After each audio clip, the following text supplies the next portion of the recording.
tal? ¿Qué tal? Buenas noches, bienvenidos. El último Salva a Todos de hoy, dedicados al Día del Maestro. Inspirado en ese oficio tan indispensable, esa herramienta insustituible, mucho más que necesaria. Para eso hemos convocado a un gran maestro argentino, un hombre que ha dedicado su puño y su palabra al acontecimiento más hermoso, que es pararse frente a un aula para enseñarle lo que él sabe enseñar. Higinio, maestro, un maestro de Cabín, aquí en el último Salva a Todos. 1, 2, 3, 4.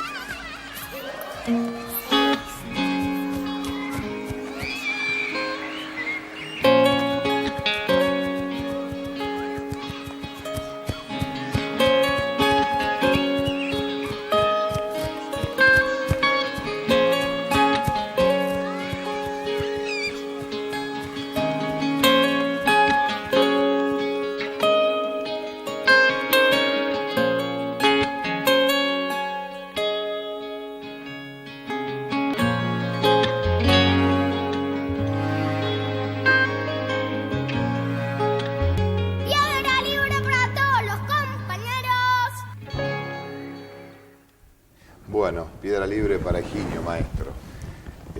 Higinio, ¿cuánto hace que sos maestro?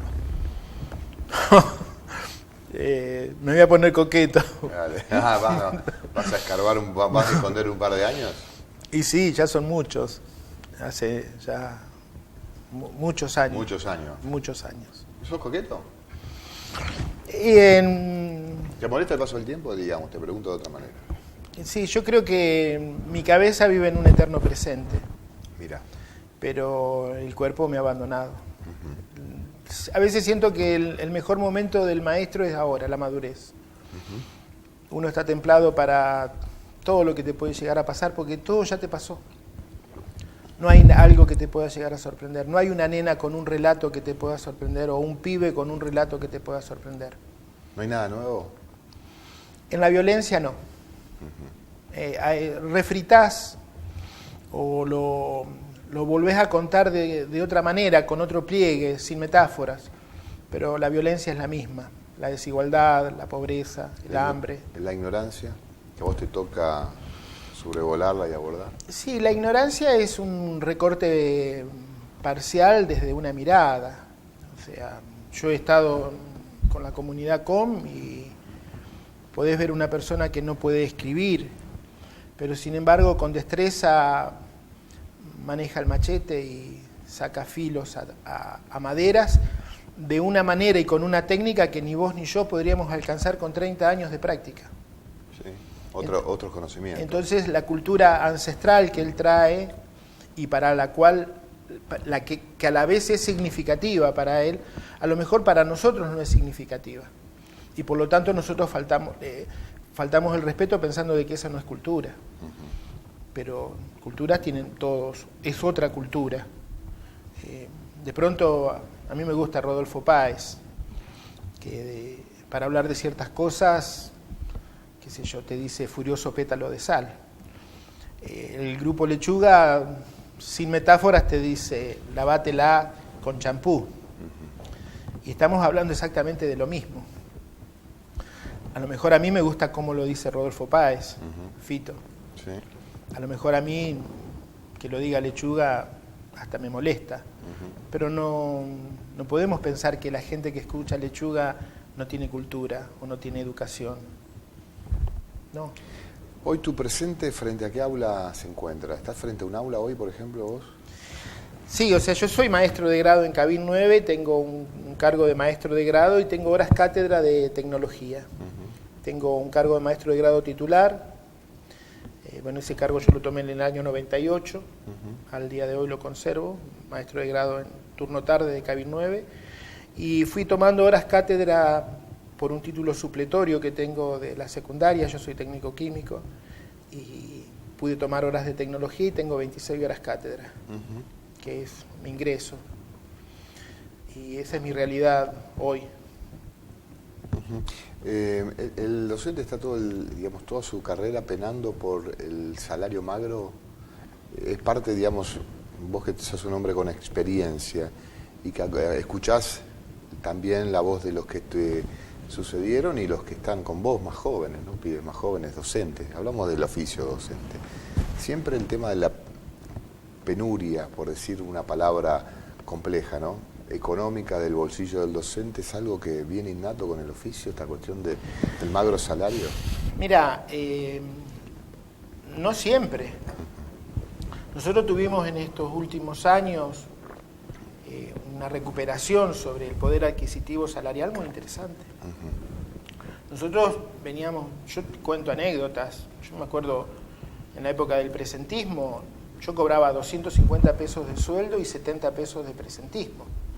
Siempre me acuerdo de un compañero que se tuvo que operar de peritonitis de urgencia una tarde y al otro día se escapa del Centenario y va a la escuela a trabajar. Por el presentismo. Porque él alquilaba, tenía 3 pibes, paraba la olla y 70 pesos en un sueldo de 250 pesos era casi un 25, un 30% más de sueldo. Y no lo podía renunciar o negociar. Y cuando hablamos de ese contexto, de esa realidad, nosotros después tuvimos etapas de recuperación salarial muy interesantes, muy importantes, en donde nosotros pasamos a tener un sueldo que nunca alcanza lo que uno necesita para vivir dignamente, pero se asemejaba bastante. Ahora nuevamente caemos en un retroceso salarial. Lamentablemente se ha naturalizado la idea de que el docente es docente por vocación. Y sin lugar a dudas uno da clases porque le gusta. A mí me gusta enseñar. Yo soy maestro porque me gusta enseñar. Y tomo este momento como una clase.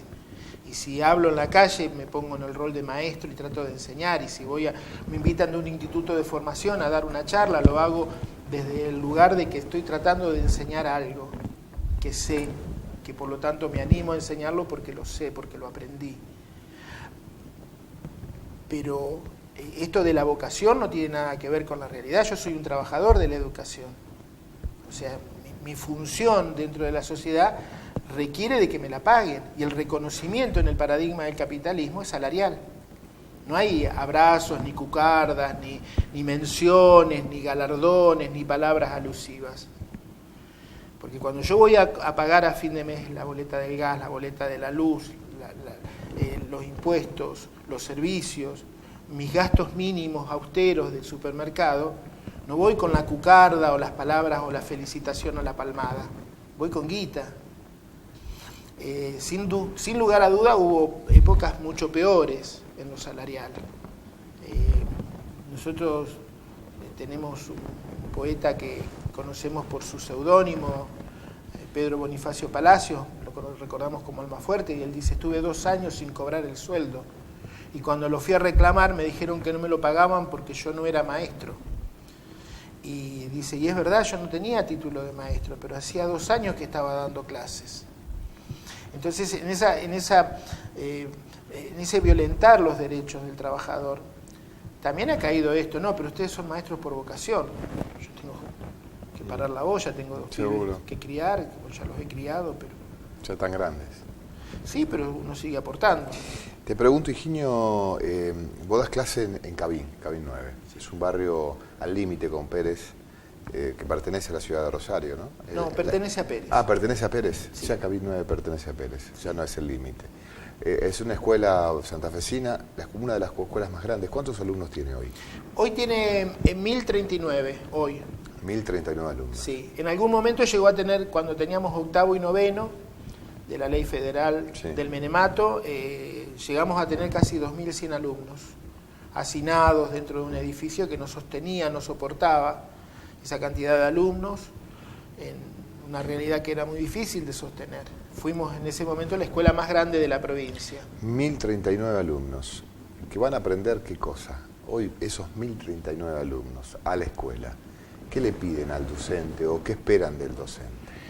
Bueno, hay un mandato en la constitución subjetiva de la sociedad, el mandato de la escuela es alfabetizador.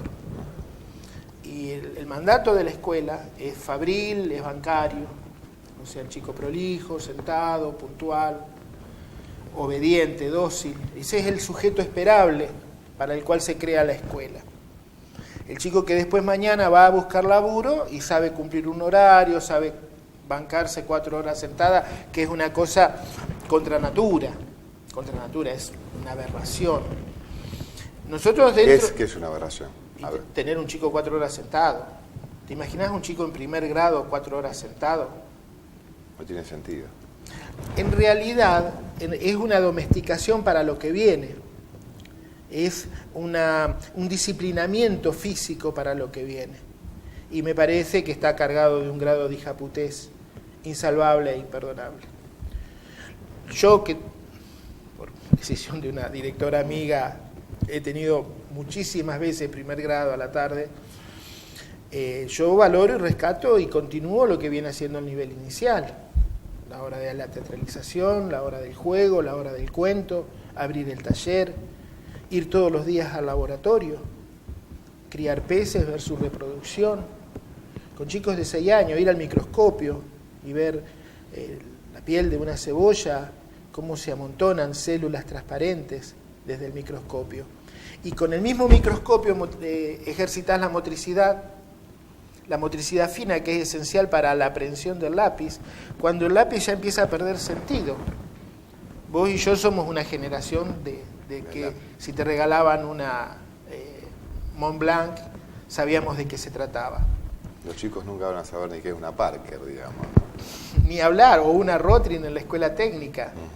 Hoy el chico esencialmente está digitalizado, hasta con un celular, con algo básico, con algo... La motricidad fina es en el dedo pulgar. La motricidad fina es la aprehensión de estos 3 dedos. Pero ahora, digo, los chicos con el dedo pulgar y... Con el dedo pulgar sería, sí, la coordinación visomotora, le decíamos nosotros en una época, sí. En donde el chico piensa en la A y rastrea la A en la pantalla y la puede disparar, la puede tactear, ¿está? Y ese mandato hoy en la escuela, hay escuelas que por suerte lo podemos corregir y nos podemos correr de ese lugar. Y podemos pensar a partir del chico, dónde está, qué trae y hacia dónde quiere ir, poder pensar respetando sus trayectorias. Porque si yo tengo en la escuela un chico que tiene el don del arte, de la música, de la plástica, de la escultura, ¿por qué me voy a encaprichar yo que me repita de memoria la capital de cada provincia? Si yo conozco periodistas muy bien pagos que no la saben. Ajá. La capital de cada provincia. ¿Para qué voy a insistir que me diga las capitales de todos los países de Sudamérica si conozco periodistas muy bien pagos que no la saben? O sea, pensemos en función de utilidad y éxito. Tuve en la clase mía a Walter Acuña. Cachete. A Cachete. Jugador de Central. Sí. ¿Fue alumno tuyo? Fue alumno mío. Todos los Acuñas fueron alumnos míos. Tiene el hermanito también, está jugando. Sí, bueno. Todos de Las Palmeras, del Club Las Palmeras. Y vos lo mirabas en el recreo, patear al arco, con una tapita, y vos decías, este es un goleador. Y tenía 11 años. Ya sabías lo que era. Claro, entonces, no, pero decime la tabla del 12. Un ejercicio nuevo, la tabla del 11, del 12, del 13, para agilizar los ejercicios mentales. De eso se encargará su representante. No mutilemos lo que trae de bueno en busca de lo que a mí me parece que es bueno. No, o sea, a mí me sigue fascinando Jim Joyce con su Ulises. Pero, por ejemplo, no le tendrías, digamos, tampoco está mal darle herramientas que pueda hacerlo digamos, que no lo estafe el representante. Sí, ahí aparece algo que es muy interesante. Sin lenguaje no hay pensamiento. Sin lenguaje no hay pensamiento. El pensamiento es un ejercicio de lenguaje. Foucault habla de que tiene estructura de ficción. La verdad y la mentira tienen estructura de ficción. Foucault dice, bueno, la mentira es una verdad que nunca ocurre, que son cosas que discutía él con Lacan, que eran codiscípulos de sí mismo, ambos. Sin duda uno trata dentro de la verbalización favorecer la articulación oral, ¿Por qué? Porque eso favorece el pensamiento y que además lo puedan llevar a la articulación escrita, la verbalización, la puedan escribir. Claro que uno trata de favorecer el lenguaje, pero lo trata de hacer desde el lugar de uno o desde el lugar de ellos. De lo que es significativo para mí o de lo que es significativo para ellos. ¿Te preguntan los pibes sobre la injusticia? No te preguntan, te cuentan. ¿Y te dicen el por qué? ¿Por qué pasa tal cosa, ¿no? Y ellos Sí. vienen en la cuenta final siempre le poniendo el lomo, ¿no? ¿Por qué pasa esto? Y mira, nosotros en marzo tuvimos una situación que salimos en los diarios. Nosotros evitamos salir en la radio, en la televisión. Algunos creen que nosotros nos gusta y nosotros evitamos. Lo decimos como discurso. Chicos, traten de no salir, porque los medios de comunicación normalmente y esencialmente te usan. Entonces, bueno, en marzo pasó un tipo que venía de Bolivia comprando pelo. Sí. En las necesidades aparecen las cosas más inverosímiles. Y bueno, en el empobrecimiento hay gente que se desprende de cosas en función de la necesidad. Y bueno, el tipo andaba comprando pelo, efectivamente compraba pelo para hacer pelucas, lo pagaba a precio vil. Se acerca una nena que tenía una cabellera hasta la cintura, la nena se asusta, va, le dice a la madre va a la comisaría de manera pertinente y la policía va y lo mete preso. El tipo efectivamente compraba pelo, no era un pervertido, no andaba secuestrando chicos, que era el miedo de los padres.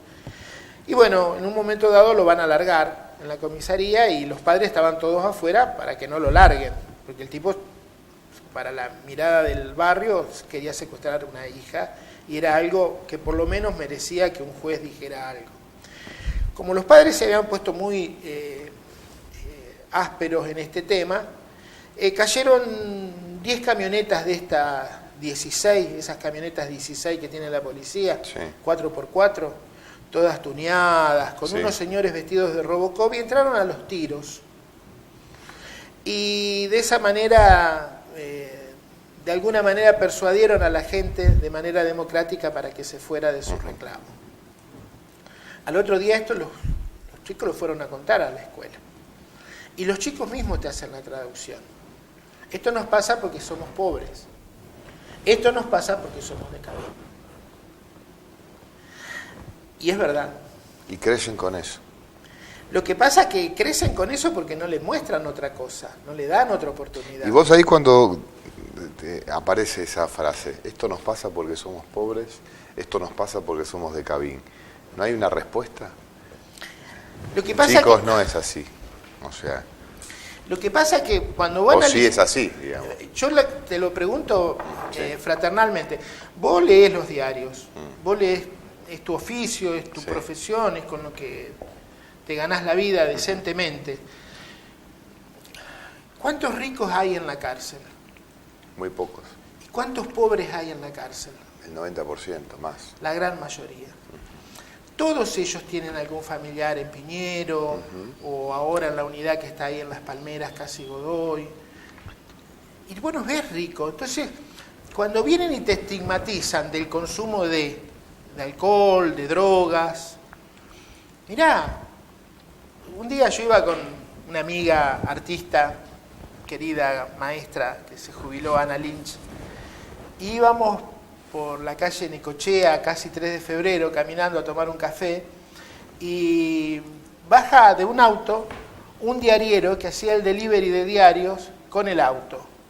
Sale un señor, agarra el diario y le da un dinero, y el tipo se sube y se va. Nosotros íbamos hacia ese lugar y vemos. Cuando el auto se va, el tipo agarra, tira el diario y entra al edificio y sube. Entonces yo agarro el diario y le digo, che, es de hoy, la capital de hoy. Y Anita me dice, boludo, el tipo no compró el diario. Adentro había un sobre con lo que vos quieras pensar. Muy bien. ¿Por qué ese tipo no está estigmatizado? Porque gana lo suficiente para pagar esa droga y no generar ninguna situación de violencia. Ahora, es tan adicto como un pibe de un barrio marginal que consume la misma o de peor calidad, y que no tiene para pagarla. Ahora bien, ¿vos ves que la policía busca ese auto que hace el delivery con el diario y adentro entrega sobres con cocaína? No, Barrio Martín. A lo mejor el que bajó era abogado, juez, periodista, no lo sabemos. Maestro, seguramente. Sí, no veo maestro. Yo porque me tiraste dos de no periodista. No veo maestro. Es que tu gremio hoy día está... es bravo. Tu gremio hoy está lamentablemente muy acorralado económicamente. O sea, yo los veo muy condicionados por la pauta. Entonces, de ciertos temas no se pueden hablar. Por ejemplo. Y yo veo medios que son funcionales al destrato social que reciben los pobres. Y no hablan de la transferencia fenomenal de recursos que se hace a los sectores más pudientes. En la Argentina, 2.100 tipos son dueños del 80% de la tierra. 2.100 tipos, esto lo saqué de Clarín Económico, o sea, del patrón, del discurso del patrón. 2.100 tipos son dueños del 80% de los campos productivos de la Argentina. Se le sacó las retenciones a todos los cereales y a casi todas las oleaginosas para favorecer su desarrollo económico. ¿A cambio de qué? Achataron las paritarias, achataron los sueldos, las jubilaciones, achataron las prestaciones de jubilaciones, achataron un montón de procesos de contención social y algunos directamente desaparecieron. Esa transferencia brutal de recursos, que yo, un ignoto y básico maestro de escuela primaria lo puede ver, un periodista de las grandes luminarias, de los grandes medios de comunicación, de esos canales que transmiten en todo el país, porque aunque son canales de cable, transmiten en todo el país, con renombrados economistas. Si yo lo puedo leer en el suplemento económico de Clarín, ellos que lo escriben también lo saben. Ahora, cuando hablan de que un maestro fue a armar una carpa itinerante en una plaza un domingo de lluvia y que merece que lo apaleen. Ese blindaje mediático que tiene el gobierno, que lo tiene, sin duda es a precio. ¿Por qué? Porque el Estado Nacional pone una pauta publicitaria, que condiciona, porque ese es el salario con el que él morfa, y ha mercenizado. Hoy tenemos en el sistema comunicacional mercenarios de la comunicación que lamentablemente se traicionan a sí mismos. Deben ir a la casa y deben haber sacado todos los espejos porque no se deben poder mirar a la cara, porque algunos de ellos en algún momento merecían mi respeto. En algún momento yo los escuchaba. Hoy escucho solamente radio, ya no miro televisión. ¿Te parece este programa, Higinio? Higinio, sos un fenómeno. Si tuvieras que enseñarme algo hoy, darme clases, y eso que vos sabés quién soy y digamos qué hago, y con esta ¿De mirada, qué hablaríamos? ¿Cómo arrancaría la clase? O sea, vos que sabés qué dar, cómo darlo, a quién darlo.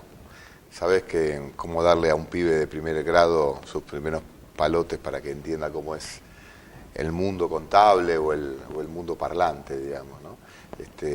A un viejo de casi 48 años como yo, ¿no? ¿Qué me enseñarías? ¿De qué sería la clase que me darías? Imagínala. Esencialmente yo tendría que saber por dónde andás. O sea, uno no planifica desde lo que el poder manda. Uno planifica desde lo que el pibe trae. Nosotros nos tomamos el primer mes todos los años para hacer lo que se llama unidad de diagnóstico. En la unidad de diagnóstico nosotros rastreamos por dónde anda el pibe. Y a partir de eso nosotros podemos planificar. Yo puedo tener un pibe en 7º grado que no sabe leer y escribir. ¿Pasó eso? Por supuesto. Por supuesto. Y ahora bien, ¿qué hago yo en la planificación? Y voy a tener chicos que voy a hablar de, qué sé yo, el canal comunicacional, el emisor, el receptor, el canal, lo que está alrededor, lo metalingüístico, lo metacognitivo, todo lo que aparece en el diálogo. Para un chico que a lo mejor ha hecho todo un desarrollo. Y voy a traer dentro de mi misma carpeta las primeras letras, en donde voy a buscar en función de la edad algo que para él sea significativo. Una latita de una gaseosa, iba a decir casi la marca, donde el chico por el envase y por el color me va a decir qué dice. Y en realidad no sabe leer y escribir. Y entonces vamos a empezar a encontrar a partir de hechos que son significativos para él, letras que son comunes a otras palabras. Y en 7º grado puedo empezar a alfabetizar a un chico perfectamente, en paralelo con otros chicos con los cuales voy a tener actividades en común, seguramente, porque cuando tenga que dar superficie del plano y superficie de un plano irregular, vamos a hacer barriletes. Y seguramente ese pibe que no sabe leer y escribir va a ser el mejor barrilete de todos, seguramente, y le va a enseñar a los compañeros cómo hacerlo.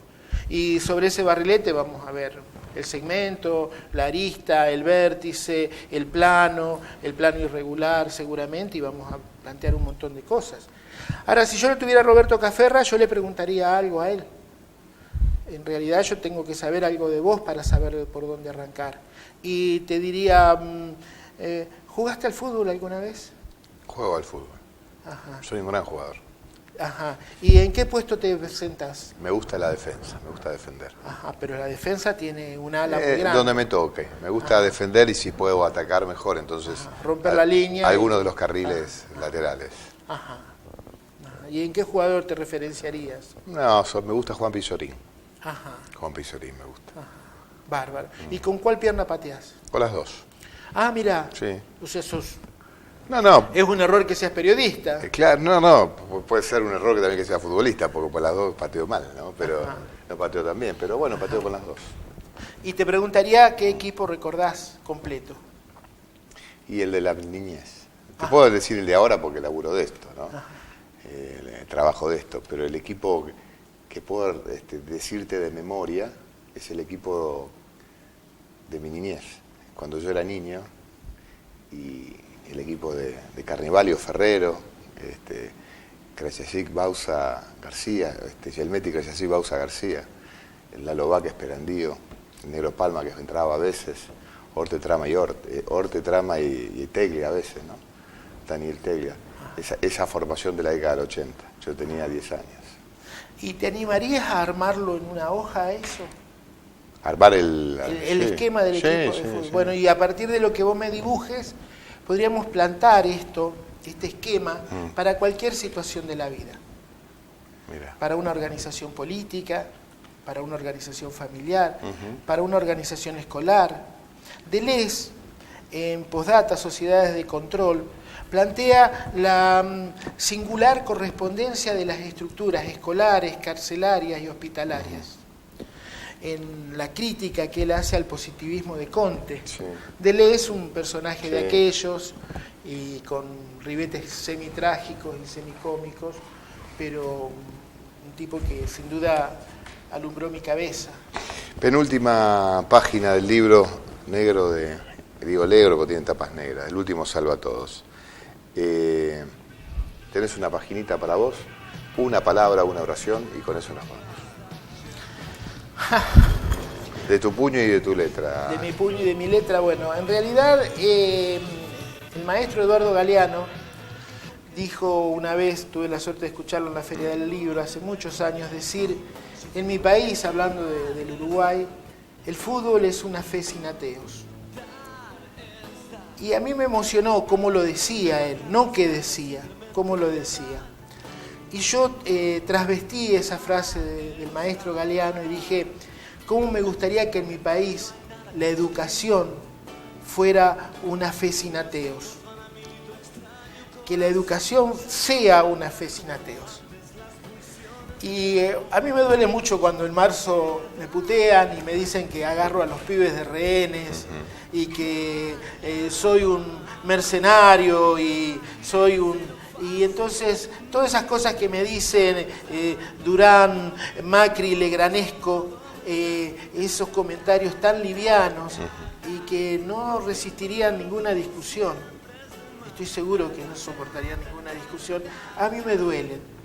A veces yo pienso que el Día del Maestro tendría que ser el 24 de marzo, recordando a don Isauro Arancibia. El 24 de marzo del 76 a Isauro le fueron a tomar el sindicato a Tucumán. Y muchos de los soldados de los colimbas que fueron, habían sido alumnos de él, y le dice, muchachos, hace frío, llueve, váyanse a casa. Y uno de los pibes se anima y le dice, Isabro, es en serio, te vamos a llevar preso. Y él le dice, espere un poquito, me voy a buscar adentro un abrigo. Y tenía un 22 en el cajón. Le avisa al hermano que también dormía ahí en el sindicato, y salen con el 22 y tiran 2 tiros al aire. A Isabro le metieron 70 tiros de FAL, pero no entregó el sindicato. Cuando nosotros hablamos del Día del Maestro, por ahí tendríamos que pensar en cambiar el día. No sé si Sarmiento es el más digno maestro de la historia de los argentinos. Me encanta. Bueno, acá, en la página en blanco. Porque en mi país yo ya no veo. No ves nada. Los años. Y bueno. Y las lágrimas.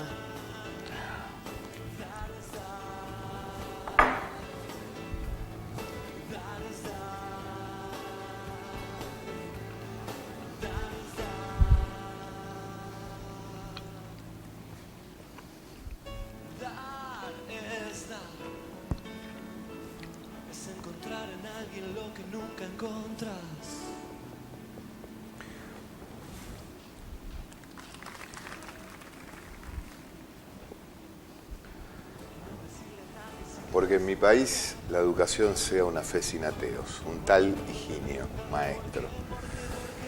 Gracias, Higinio. Feliz día. Gracias. Gracias por venir. Gracias.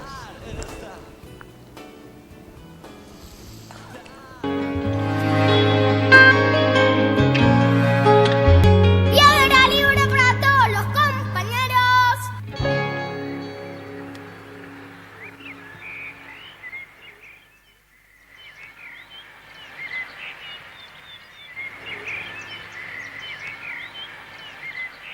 Con tu tarjeta de crédito del Banco Municipal, 12 cuotas sin interés en turismo. Si no la tenés, pedila volando en www.bmros.com.ar y recibila en tu casa. Banco Municipal, el banco de tu mundo.